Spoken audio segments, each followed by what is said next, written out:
Hello दोस्तों, जय श्री कृष्ण। आप सभी का स्वागत है वैदिक मन एस्ट्रोलॉजी यानी आपके अपने लाइफ जीपीएस में।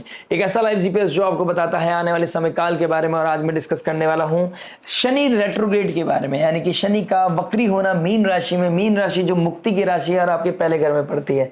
मैं बात कर रहा हूँ मीन लगन और मीन राशि, पाइसेस लगन और पाइसेस मून साइन वालों के लिए, कि आपके ही राशि में जब शनिदेव वक्री हो जाएंगे, उत्तरा भाद्रपद नक्षत्र जो स्वयं शनि का नक्षत्र है उसमें वक्री हो जाएंगे, तो कहां पर चीजें दोबारा रिवाइज करने की जरूरत है, कहां रीथिंक करने की जरूरत है, कहां पर आपकी पर्सनालिटी चेंज हो रही है, कहां पर आपकी आइडेंटिटी चेंज हो रही है, कहां पर आपका स्लोली एंड स्लोली आपकी चीजें चेंज होती हुई नजर आ रही है। ठीक है, लेकिन आपको कहां पर टफनेस फील होने वाली है, कहां पर आपको बहुत टोल मिलने वाला है, कहां पर लोड आने वाला है, कहां पर आपका ओवर लथार्जीनेस होना आपके लिए बहुत खतरनाक हो सकता है, या आपका ओवर वर्क करना भी आपके लिए खतरे की घंटी बजाता हुआ नजर आ रहा है। तो आपको कैसे बैलेंस बनाना है ये चीज फिगर आउट करनी बहुत ज्यादा जरूरी है। और ये 4 मंथ्स आपको यही फिगर आउट करवाएंगे कि आपका पर्पस क्या है। अगर पर्पस जान लिया तो रीबर्थ करना, अपनी लाइफ में आइडेंटिटी चेंज करना, अपने एक वर्चस्व को क्रिएट करना आपके लिए बहुत ज्यादा मेजर और बहुत ज्यादा विजिबल दिखाई दे रहा है। यहां पर चीजें बहुत मेजर लेवल पे अलाइंड है। अगर आपने इसका यूज कर लिया, भाग्य का मालिक अभी केतु के साथ फाइट कर रहा है, फिर शनि के साथ फाइट करेगा। अगर आपने स्पिरिचुअली खुद को अलाइन कर लिया, अगर आपने डिवोशन को मेंटेन कर लिया विद हार्ड वर्क, आपकी लाइफ में बहुत मेजर चेंज है मीन लगन और मीन राशि वालों। आइए बात करते हैं शनि के बारे में। शनि देखिए अपने आप में एक डिसिप्लिन का कारक है और आपका 12th Lord and 11th Lord का मालिक है। 11th लॉर्ड फर्स्ट में, 12th लॉर्ड फर्स्ट में, कहीं ना कहीं बहुत अच्छा राजयोग है, लेकिन ये बकरी हो गया। इस राजयोग को फलित करने के लिए आपको प्रोसेस करना पड़ेगा, खुद को अलाइन करना पड़ेगा, खुद को ऑडिट करना पड़ेगा कि जो सेल्फ मोड पे चल रही थी चीजें, ऑटो पायलट पे जो चीजें चल रही थी, वहां पर कहां चीजें ऑडिट करने की जरूरत है, कैसे चीजों को बैलेंस करना है, कहां पेशेंस चेक होने वाले हैं, कहां पर आपको वो जो रेस्ट्रिक्शन मिल रही है वो कितनी फेवरेबल है। आपके दिमाग में बहुत सारी चीजें हैं, पैसिवली एक्टिव, एक्टिवली एक्टिव नहीं हो, यानी कि आप ग्राउंड लेवल पे जो काम नहीं कर रहे हो उसको करना कितना ज्यादा जरूरी है। सपने देखने से ज्यादा उसको पूरा करने के लिए मेहनत करना पड़ता है। सपने कोई भी देख सकता है, पूरा जो करता है तालियां उसी के लिए बजती है। अगर आपको तालियां बजवानी अपने लिए तो मेहनत तो आपको करनी पड़ेगी। ये कहीं ना कहीं आपके अंदर सबकॉन्शियस माइंड में क्लिक करता हुआ नजर आ रहा है, लेकिन उसके पीछे बैलेंस बनाने की जरूरत है। यानी कि सपनों को पूरा करने में जो बीच बीच में रेस्ट लेना है वो आपके लिए बहुत ज्यादा नेसेसरी हो गया है। आपकी आइडेंटिटी, आपकी फिलॉसफी, आपकी आइडियोलॉजी, आपका नजरिया चेंज होता नजर आ रहा है। दुनिया आपको नजरिया बदलते हुए देखेगी, दुनिया आपको ये बोलेगी कि आप बदल गए हो। बदलने में कोई बुराई नहीं है, अगर वो सबके लिए फेवरेबल है तो बहुत अच्छी बात है। आपको बदल के दिखाना है, ये बदलना आपके लिए बहुत ज्यादा जरूरी है, क्योंकि आइडेंटिटी चेंज करने का समय आ गया है। 11th हाउस और 12th हाउस का मालिक फर्स्ट हाउस में केंद्र में आपके बैठे हैं जुपिटर, लगन के स्वामी, तो कहीं ना कहीं ये आइडियोलॉजी चेंज कर रहे हैं और इमोशनल वेलबींग के अंदर भी बेटरमेंट लेके आ रहे हैं। ठीक है, मानता हूं अगर आपका मून साइन है तो आपकी ढैया 7.5 ही चल रही है, आपका मन नहीं लग रहा है, कोई चीज हो नहीं रही है, आपको जॉब छोड़ने का मन कर रहा है, आपको रेस्ट्रिक्शन मिल रही है, कहीं ना कहीं आप डिटैचमेंट वाले प्रोसेस में ज्यादा आ गए हो, और किसी की लाइफ में, पर्सनल लाइफ में इतना डिस्टर्बेंस चल रहा है, चीजें अलग हो गई हैं। लेकिन इन दी एंड नवंबर आते आते चीजें अलाइन होती हुई नजर आ रही हैं, चीजें बैलेंस होती हुई नजर आ रही है। उसका रीजन क्या है? देखिए, पहले एस्पेक्ट को टच कर लेते हैं। शनि का थर्ड एस्पेक्ट पड़ रहा है आपके थर्ड हाउस पे, यानी कि यहां पर ऑलरेडी शुक्र बैठे हैं, the planet of love, luxury, beauty, fashion, romance. ठीक है, और 8th लॉर्ड होके थर्ड हाउस में बैठे। तो एक तो झूठ नहीं बोलना है आपको, झूठ नहीं बोलना है, हुकअप स्टोरीज नहीं बनानी है, अपने करेज का ध्यान रखना है, अपने पराक्रम का ध्यान रखना है। ये चीज बहुत ज्यादा नेसेसरी हो गई है आप लोगों के लिए। शुक्रदेव अभी 8th हाउस में, थर्ड हाउस में बैठे हैं, तो आप अपने सिबलिंग्स की लाइफ में क्या चल रहा है उनकी तरफ ध्यान देने की बहुत ज्यादा जरूरत है।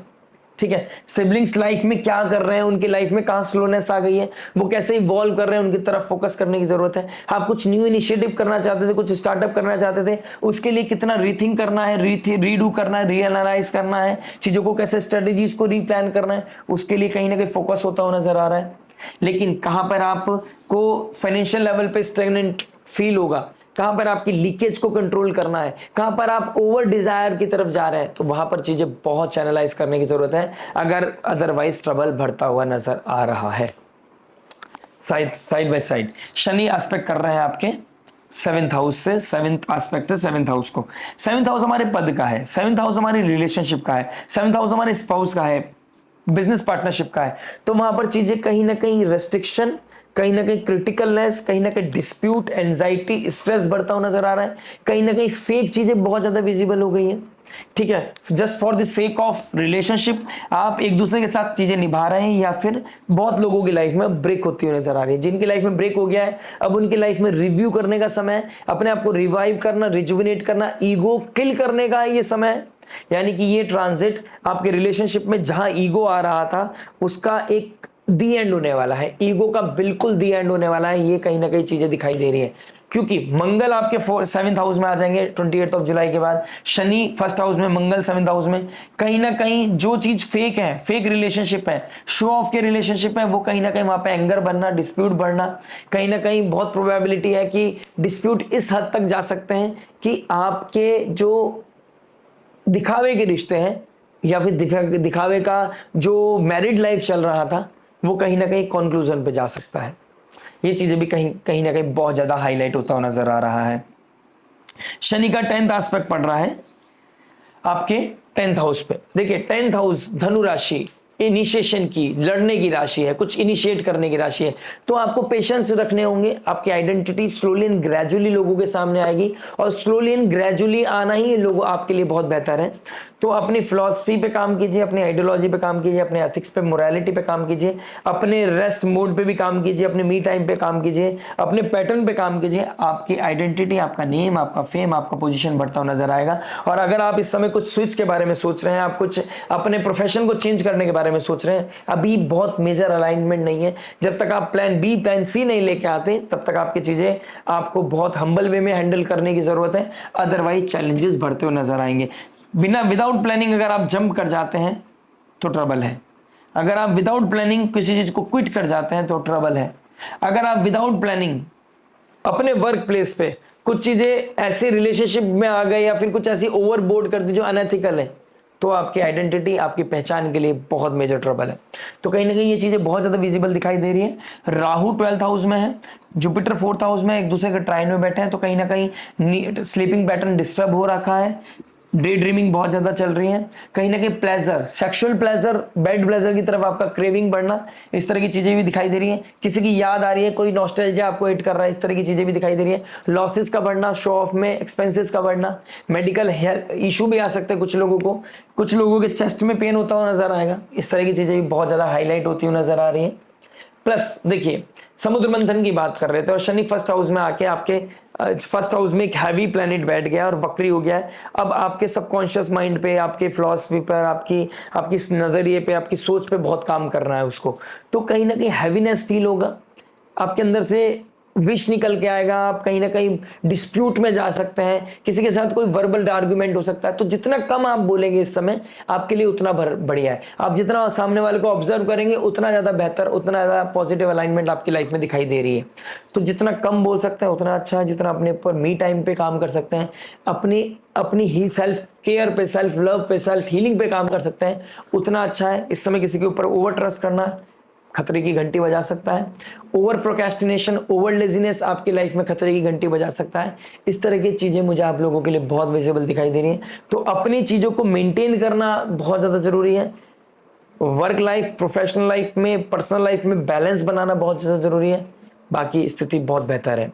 अगर मैं समुद्र मंथन की बात कर रहा था, तो समुद्र मंथन में पहले तमस निकला था, पहले हलाहल निकला था, और उसको महादेव ने ग्रहण किया था। और किस्मत की बात है, सावन का मास बना हुआ है, सावन का मास स्टार्ट हो चुका है। तो महादेव की आराधना करना, महादेव को प्रे करना, जो आपके अंदर का जो नेगेटिविटी है, जो आपकी लाइफ में विश है, उसको कहीं ना कहीं बाहर तो निकालोगे ना। और जब समुद्र मंथन हुआ था, तो ना देवता, ना दानव, ना नेगेटिव ऊर्जा, ना पॉजिटिव ऊर्जा, कोई भी उस विश को संभाल नहीं पाया था, हैंडल नहीं कर पाया था। तो स्वयं महादेव ने आकर इस यूनिवर्स का बचाव किया था, इस प्रकृति का बचाव किया था। तो महादेव, आपकी कौन सी ऐसी नेगेटिविटी है जो नहीं बचा सकते आपको उससे?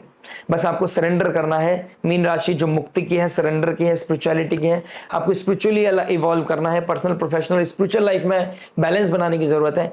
हो सके तो नीलकंठ महादेव के मंदिर की जाकर उनकी आराधना करना, उनको प्रे करना, उनके दर्शन करना आपके लिए बहुत अच्छा हो सकता है। उनको जलाभिषेक करना, रुद्राभिषेक करना, गंगा स्नान करना भी आपके लिए बहुत अच्छा हो सकता है। अगर ये पॉसिबल नहीं है, अगर आप दूर रहते हैं या फिर किसी कारणवश नहीं जा पा रहे हैं, तो आप अपने आसपास के किसी भी मंदिर जाके भोलेनाथ का जलाभिषेक रेगुलर करना एटलीस्ट सावन के महीने में आपके लिए एक बहुत पॉजिटिव ऊर्जा का कारण बन सकता है। इसके साथ साथ महादेव के साथ साथ आप अपने बड़ों का आशीर्वाद लेना। उनके देखिए, मीन राशि पैर को दिखाती है, फीट को दिखाते हैं शनि, तो कहीं ना कहीं लोगों का आशीर्वाद लेना, उन लोगों का जो अपने आप में एक वो काबिलियत रखते हैं, वो उनके पास विजडम है, वो नॉलेज है, वो एक लाइट का काम कर सकते हैं आपकी लाइफ में। उनका आशीर्वाद लेना, उनकी ब्लेसिंग्स लेना आपके लाइफ में फॉर्च्यून्स अबंडेंस को बढ़ा सकते हैं। और मीन राशि वालों, आपके लिए बहुत क्रिटिकल समय है, मेक और ब्रेक का समय है, स्लोली आइडेंटिटी चेंज होने का समय है, स्लो प्रोसेस का समय है, स्लोली ट्रांसफॉर्मेशन का समय है। बहुत कुछ बदलाव होने वाला है। बने रहिएगा, जुड़े रहिएगा, बताता रहूंगा आने वाली वीडियोस में। टिल देन, नमस्ते, राधे राधे, प्रणाम।